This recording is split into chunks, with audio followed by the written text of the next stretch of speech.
அகர முதல எழுத்தெல்லாம் அறிய வைத்தாய் தேவே. ஆதிபகவன் முதல் என்று உணர வைத்தாய் தேவி. இயலிசை நாடக தீபம் ஏற்றி வைத்தாய் நீயே. ஈன்றவர் நெஞ்சு இன்று குளிர வைத்தாய் தாயே.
இந்த நாடகத்தில் எவ்வித குறைகள் இருந்தாலும் அந்த குறைகளை மன்னித்து விடியும் வரை எங்களுக்கு ஊக்கமும் உற்சாகமும் கொடுக்க வேண்டும் என்று உங்களிடத்திலே அன்போடு வேண்டி கேட்டுக்கொண்டு என்னுடைய பணியை துவங்குகின்றேன்.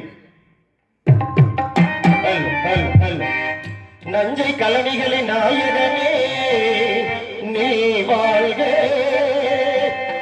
நடனமெனும் காவேரி காவலமே நீ வாழ்க.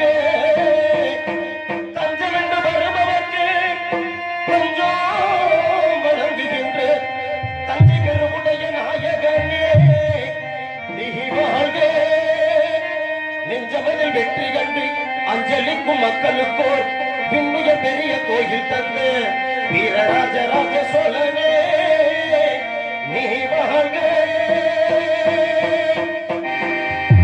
தஞ்சை பெரிய கோயில்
என்னுடைய பணியை துவங்குவதற்கு முன்பதாக அந்த முருகப்பெருமானை வணங்கிவிட்டு என்னுடைய கதைக்கு செல்கின்றேன்.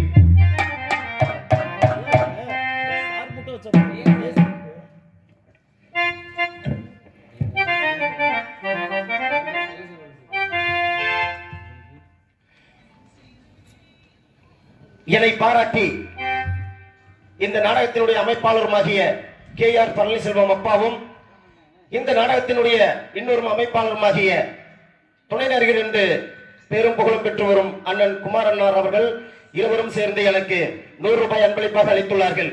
அவர்கள் அந்த ஆண்டவன் அருள் பெற்று அந்த கலைவனினுடைய அருள் பெற்று பல்லாண்டு காலம் வாழ வேண்டும், வளர வேண்டும் என்று அன்போடு வேண்டுகின்றேன்.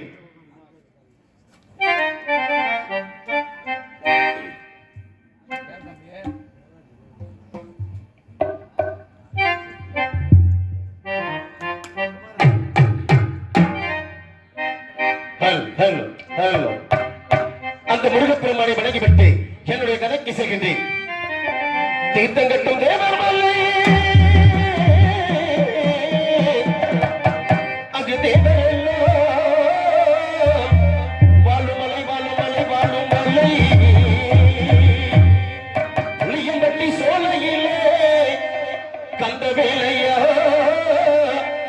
உமக்கு பூசை முகம் நடக்குதையா முருக வேலையா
ஜலிபுர நாயக்கனூரை சேர்ந்த ராஜநடிகர் என்று சொல்லக்கூடிய ஆறுமுகம் ஐயா அவர்கள் எனக்காக 50 ரூபாய் அன்பளிப்பாக அளித்துள்ளார்கள்.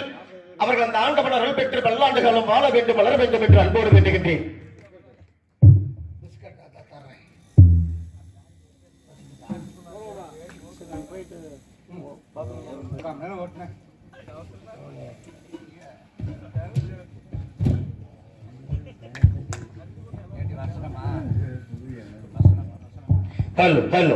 இதோ இப்பொழுது என்னுடைய கதையை துவங்கின்றேன்.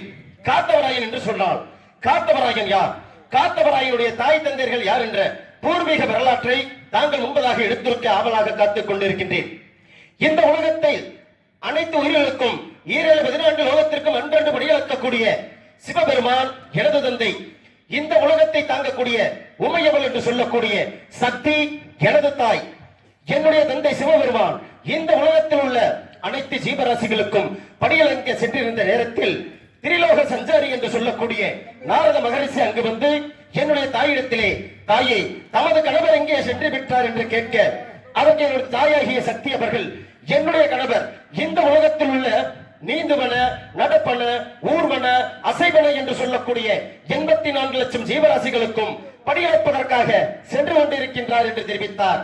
ஆகட்டும் தாயே, அப்படியானால் நான் சொல்லும் பிரகாரம் ஒரு கட்டெருமை பிடித்து அதை தங்க சிமிழிகள் அடைத்து தாங்களுடைய முந்தாடையில் முடிந்து வைத்துக் கொள்ளுங்கள். இந்த ஜீவனுக்கும் தமது கணவர் எப்படி படையளிக்கின்றார் என்பதை பார்க்கலாம் என்று கூறிவிட்டு நாரத முனிவராகப்பட்டவர் சென்று விட்டார். இதை கேட்ட எனது தாய் சக்தி அவர்கள் நாரதர் சொன்ன பிரகாரம் ஒரு கட்டெருமை பிடித்து அதை தங்க சிமிழிகள் அடைத்து தன்னுடைய முந்தாடையில் முடிந்து வைத்துக் கொண்டார்கள்.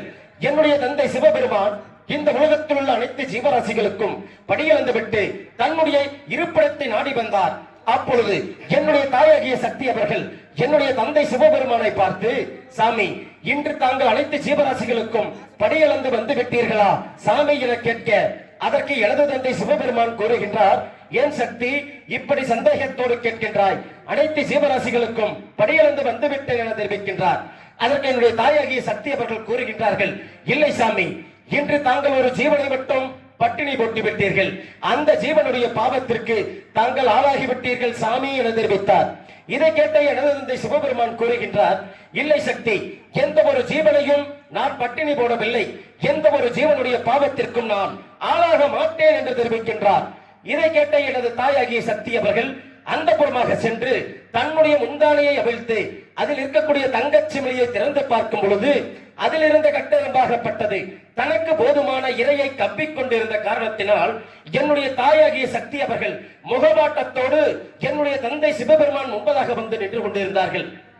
இதை பார்த்த என்னுடைய தந்தை சிவபெருமான் கேட்கின்றார், ஏன் சக்தி இப்படி முகவாட்டத்தோடு இருக்கின்றாய் என்று கேட்கும் பொழுது அதற்கு என்னுடைய தாய் சக்தி கூறுகின்றார்கள், சாமி தாங்களின் மீது சந்தேகமுற்று, தாங்கள் செய்யும் தொழிலின் மீது சந்தேகமுற்று நான் ஒரு சோதனையை நடத்தி விட்டேன் சாமி.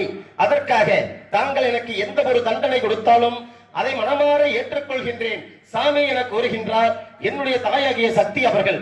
இதை கேட்ட எனது தந்தை சிவபெருமான் கூறுகின்றார், சக்தி உனக்கு அப்படி தண்டனை வேண்டுமானால் இந்த விண்ணுலகத்தை விட்டு மண்ணுலகம் சென்று காசிக்கு செல்லும் வழியிலே காடு வெட்டி செடியொதுக்கி காசிபடத்தை உண்டு செய்ய வேண்டும் சக்தி என்று கூறுகின்றார் எனது தந்தை சிவபெருமான்.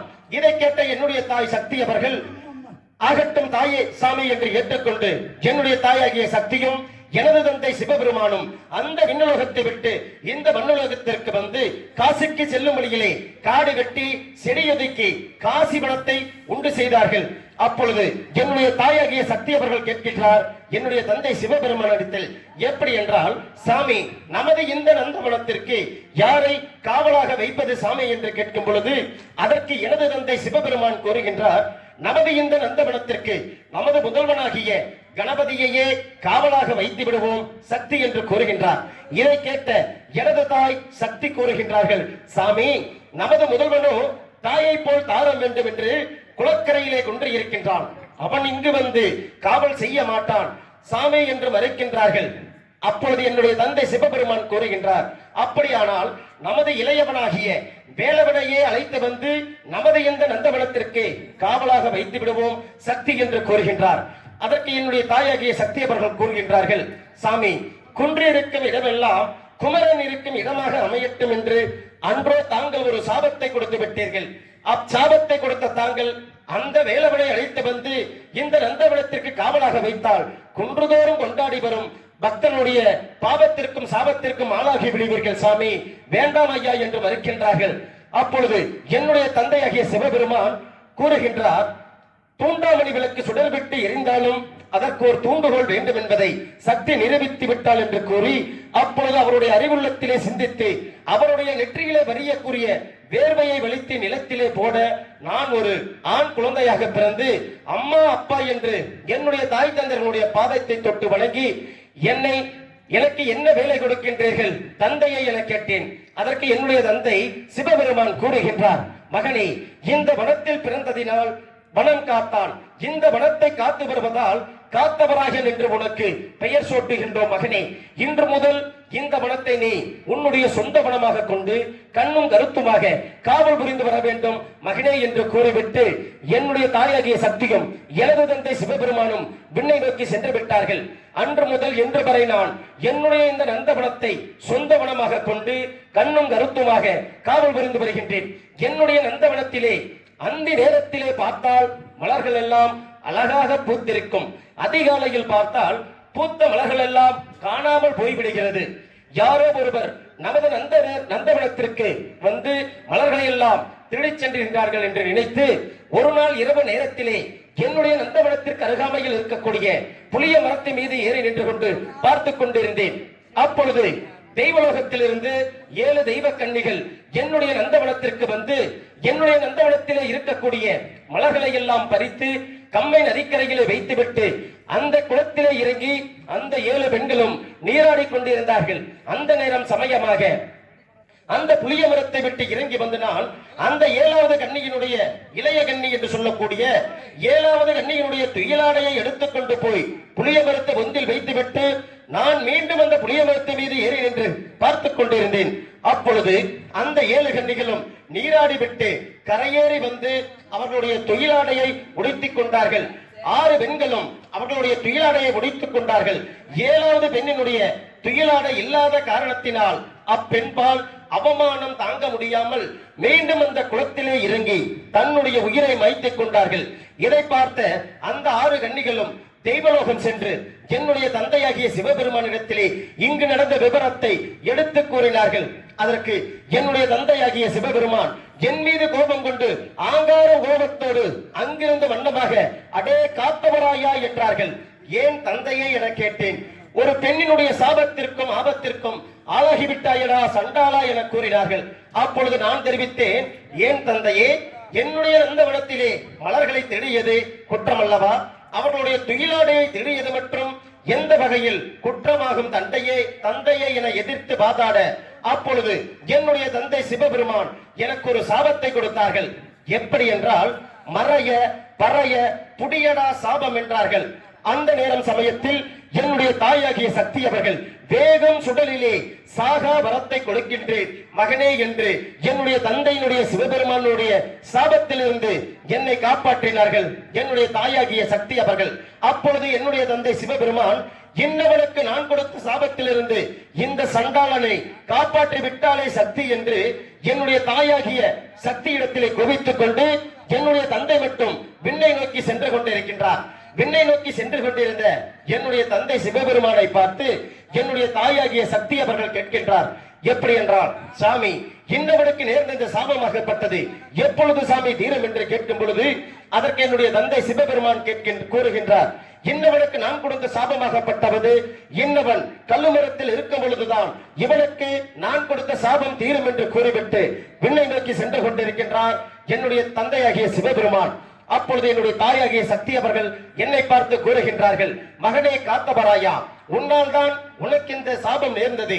ஆகையால் 7 பிறப்புகள் பிறந்து வந்து மீண்டும் வந்து என்னை சேர்வாய் மகனே என்று கூறிவிட்டு என்னுடைய தாயும் என்னுடைய தந்தை சிவபெருமானை பின்தொடர்ந்து சென்று கொண்டிருக்கின்றார்.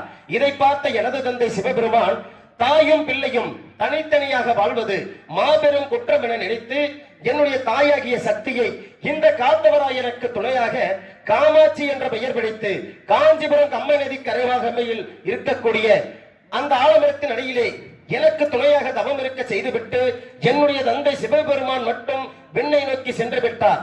அப்பொழுது நான் என்னுடைய தாயாகிய காமாட்சியை சென்று தரிசிக்க வேண்டுமானால் 7 பிறப்புகள் பிறந்தல்லவா தரிசிக்க வேண்டும். அப்படி என்று நினைத்து முதலாவதாக யானையின் வயிற்றில் பிறந்தேன், இரண்டாவதாக சிங்கத்தின் வயிற்றில் பிறந்தேன், மூன்றாவதாக யாளியின் வயிற்றில் பிறந்தேன், நான்காவதாக நாக சர்ப்பத்தின் வயிற்றில் பிறந்தேன், ஐந்தாவதாக கிளி வயிற்றில் பிறந்தேன், ஆறாவதாக மான் வயிற்றில் பிறந்தேன், ஏழாவதாக சிகப்புடையான் வீட்டிலே பிறந்து வளர்ந்து என்னுடைய தாயாகிய காமாட்சியை சென்று தரிசிக்க என்னையும் ஏறிட்டு பார்க்கவில்லை. என்ன காரணம் என்றால், தன்னுடைய மகன் முகத்தை காண்பேனே தவிர வேறு யாருடைய மற்றவர்களுடைய திருமுகங்களையும் காணக்கூடாது என்பதற்காக என்னுடைய தாயாகிய காமாட்சி அவர்கள் 2 கண்களையும் மூடிக்கொண்டு 2 கரங்களையும் ஏந்தி கொண்டவாறு தவம் புரிந்து கொண்டிருந்தார்கள். அப்படி தவம் புரிந்து கொண்டிருந்த என்னுடைய தாயை நான் சென்று தரிசிக்கும் பொழுது என்னையும் ஏறிட்டு பார்க்கவில்லை. அப்பொழுது நான் ஒரு கீரை தண்டாக வடிவம் எடுத்து என்னுடைய தாயினுடைய முகத்திலே மோத என்னுடைய தாயாகிய காமாட்சி அவர்கள் அந்த கீரை தண்டின் வழியாக என்னை சுட்டு எரித்து குழந்தையாக்கி ஆலமரத்தின் அடியிலே ஊஞ்சல் கட்டி தாளாட்டி கொண்டிருந்தார்கள். அந்த நேரம் சமயமாக கொல்லிமலை கன்னிகள் என்று சொல்லக்கூடிய 7 பெண்களும் என்னுடைய தாயிடத்திலே குழந்தை செல்வம் பெறுவதற்காக என்னுடைய தாயாகிய காமாட்சியை தரிசித்து விட்டு இந்த ஊஞ்சலில் ஆடிக்கொண்டிருக்கின்ற குழந்தையை எங்களுக்கு தானமாக கொடுங்கள் தாயே என கேட்க என்னுடைய அன்னையாகிய காமாட்சியும் என்னை எடுத்து அவர்களுக்கு தத்து மகனாக கொடுத்து விட்டார்கள். அந்த கொல்லிமலை கன்னிகள் என்று சொல்லக்கூடிய 7 பேரும் 70 போதி மந்திரங்களை கற்றவர்கள். இந்திரஜாலம், மந்திரஜாலம், குலகரணம், கஜகரணம், கூடுவிட்டு கூடுபாய மந்திரம், வேலைக்கொரு வேஷம் என்று சொல்லக்கூடிய 70 போதி மந்திரங்களையும் எனக்கு கற்றுக் கொடுத்து என்னை சீரோடும் சிறப்போடும் வளர்த்து வந்தார்கள். அப்படி நான் வளர்ந்து வரும் வேளையிலே இந்த 7 கன்னிகளுடைய திருமுகங்களை பார்க்கின்றேன். இதில் என்னை பெற்ற தாயார் என்பது எனக்கே தெரியவில்லை. ஒரு நாள் வேளையிலே அந்த 7 பேரையும் ஒன்றாக அமரச் செய்து, தாயே இதில் என்னை பெற்ற தாய் யாரம்மா என கேட்க அதற்கு அந்த கொல்லிமலை கன்னிகள் கூறுகின்றார்கள், மகனே காத்தவராயா, உன்னை பெற்றவள் காஞ்சிபுரம் கம்மை நதிக்கரையிலே ஆலமரத்தின் அடியில் தவம் இருந்து கொண்டிருக்கின்றார்கள். அவர்களிடத்தில் இருந்து உன்னை தத்து மகனாக நாங்கள் எடுத்து வந்து உன்னை வளர்த்து வருகின்றோம் மகனே என்று கூறினார்கள். ஆகட்டும் தாயே என்று கூறிவிட்டு, இருந்தாலும் பெற்றவளுடைய திருமுகங்களை காண வேண்டுமே என்று வருந்தினேன். அதற்கு அந்த கொல்லிமலை கன்னிகள் தெரிவிக்கின்றார்கள், மகனே காத்தவராயா, உன்னை பெற்றவள் காமாட்சியாக இருந்தாலும் அவரிடத்திலிருந்து உன்னை தத்து மகனாக எடுத்து வந்து உன்னை நல்லவனாக வல்லவனாக உன்னுடைய ஆவியையும் அங்கத்திற்கும் பாதுகாத்து வருகின்றோம். உன்னுடைய ஆவிக்கும் அங்கத்திற்கும் எந்தவித பங்கம் ஏற்பட்டும் பொழுது தாயே கொல்லிமலை கன்னிகளா என்று பெயர் சொல்லி கூப்பிட்டழைத்தால் அக்கணமே வந்து உன்னுடைய ஆவியையும் அங்கத்தையும் காப்பாற்றுகின்றோம் மகனே என்று அந்த 7 பேரும் சேர்ந்து ஒன்றாக எனக்கு சத்தியம் செய்து கொடுத்தார்கள்.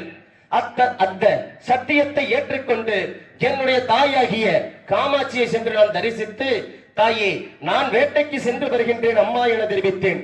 அதற்கு என்னுடைய தாய் காமாட்சி கூறினார்கள், மகனே கீழ்முகம் சென்று வா, வடமுகம் சென்று வா, மேல் திசை செல்ல வேண்டாம், தென் திசையும் செல்ல வேண்டாம் மகனே என்று கூறினார்கள்.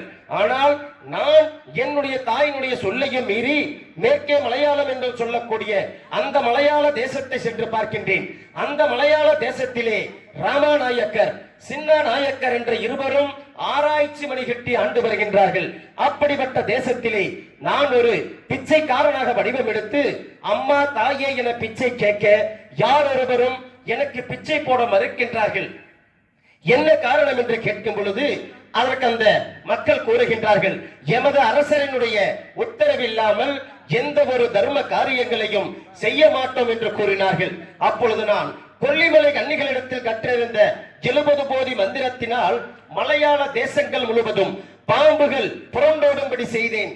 பாம்புகள் புரண்டோட மக்கள் அனைவருமே திரண்டோடி மன்னர் ராமநாயக்கரிடத்திலே இங்கு நடந்த விவரத்தை எடுத்து கூறினார்கள்.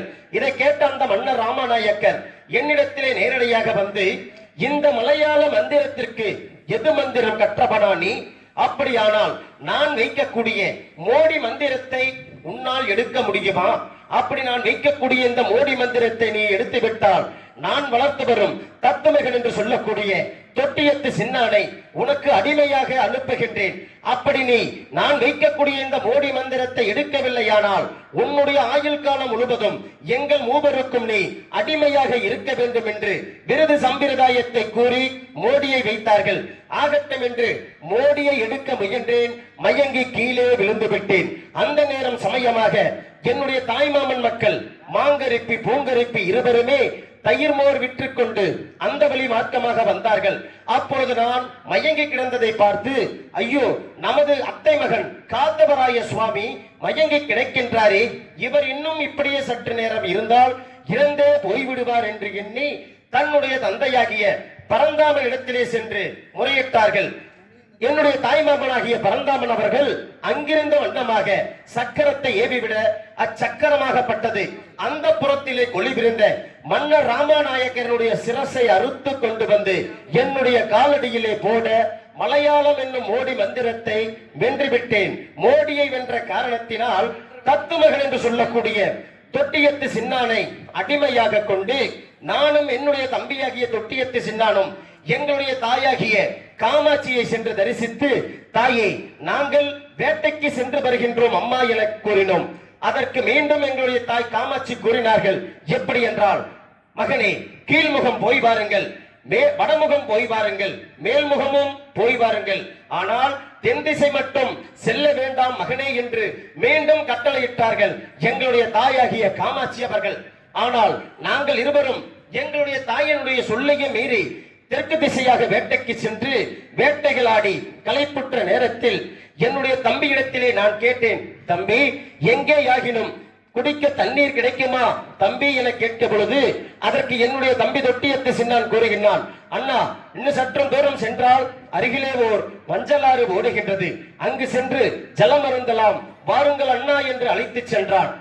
அங்கு சென்று பார்க்கும் பொழுது அந்த ஆற்றிலே ஓடக்கூடிய நீராகப்பட்டது அத்தீரு பன்னீரு துளுது ஜவ்வாது போன்ற பரிமள வாசனைகளோடு ஓடிக்கொண்டிருந்தது. அப்பொழுது நான், தம்பி, இந்த நீராகப்பட்டது இவ்வளவு வாசனைகளோடு திரண்டோடி கொண்டிருக்கின்றது, இந்த நீர் எங்கிருந்து வருகின்றது தம்பி என கேட்க அதற்கு என்னுடைய தம்பியாகிய தொட்டியத்து சின்னான் அஞ்சலம் ஐ போட்டு என்னிடத்திலே தெரிவித்தான்.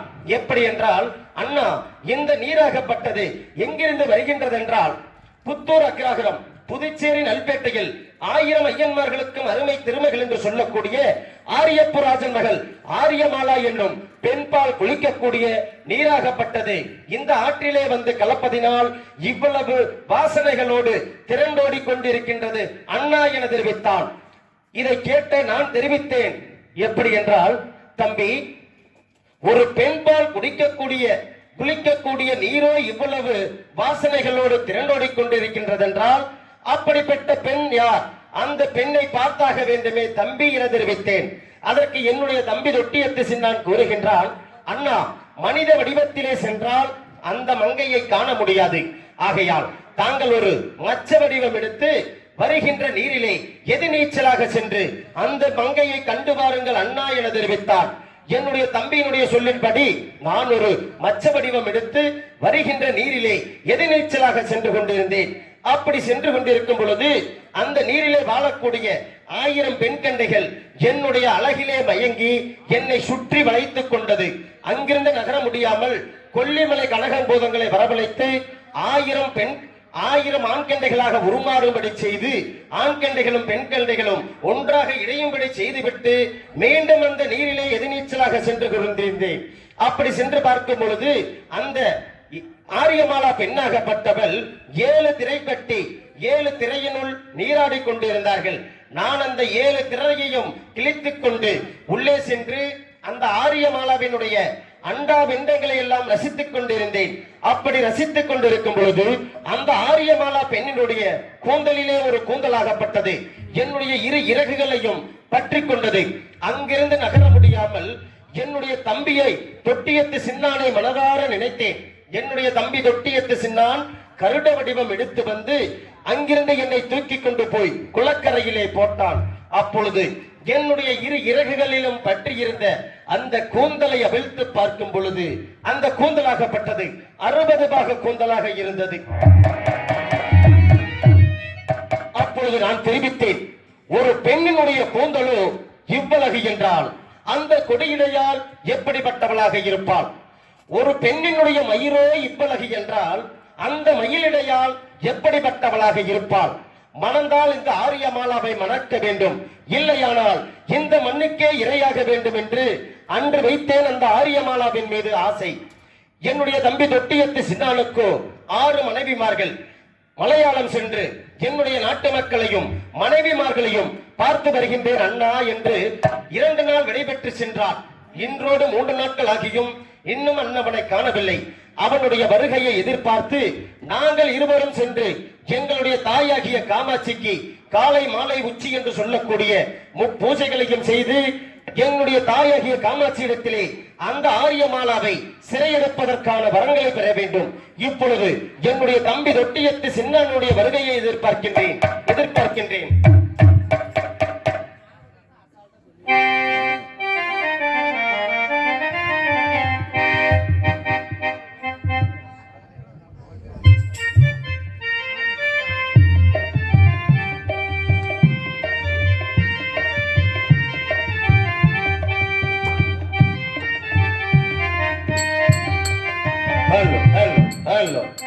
இதோ இப்பொழுது என்னுடைய தம்பி தொட்டியத்து சின்னானுடைய வருகையை எதிர்பார்க்கின்றேன். தொட்டியத்து தம்பி சின்ன நீதான்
தம்பி சின்ன இப்படி வாருங்கள்.